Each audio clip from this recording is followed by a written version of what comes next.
ছাত্র না, ওরা হলো জিহাদি। কেন পাকিস্তানের ফান্ডিং নিয়ে জিহাদি তৈরি করতে না পারে?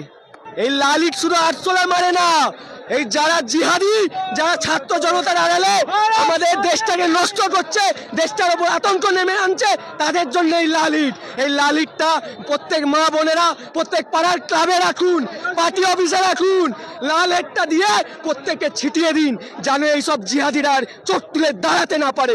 ওদের পা ভেঙে দিন লালিত দিয়ে। কাদের পা ভেঙে দেওয়ার কথা বলছেন? গণতান্ত্রিক উপায়ে পা ভাঙুন। পা ভাঙার অর্থ অহিংসা ভাবে নয়, যেন ওরা গণতান্ত্রিক ভাবে উঠে দাঁড়াতে না পারে, ওরা যেন আমাদের দেশে অত্যাচার করতে না পারে, ওরা যেন পাকিস্তানের ফান্ডিং নিয়ে জিহাদি তৈরি করতে না পারে। তাই কালো হিট নিয়ে ঘুরতে শুধু আমি ঘুরছি না, আমার মনে হচ্ছে পশ্চিমবঙ্গের প্রত্যেকটা রাষ্ট্রবাদী ছাত্র যুব হাতে এই লালিট নিয়ে আগামী দিনে ঘুরবে, কারণ জানে আটশোলা বাড়িতে এলে লালিটই একমাত্র উপায়।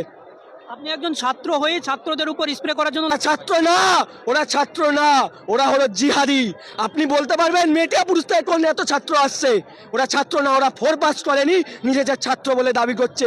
ওরা অ্যাকচুয়ালি চায় ভারতকে ভাগ করতে, ভারতকে অশান্ত করতে, তাই ওরা ছাত্রর আড়াল নিয়েছে। ওরা ছাত্র নয়, ওরা জিহাদি। ওদের একটাই পরিচয়, ওরা জিহাদি।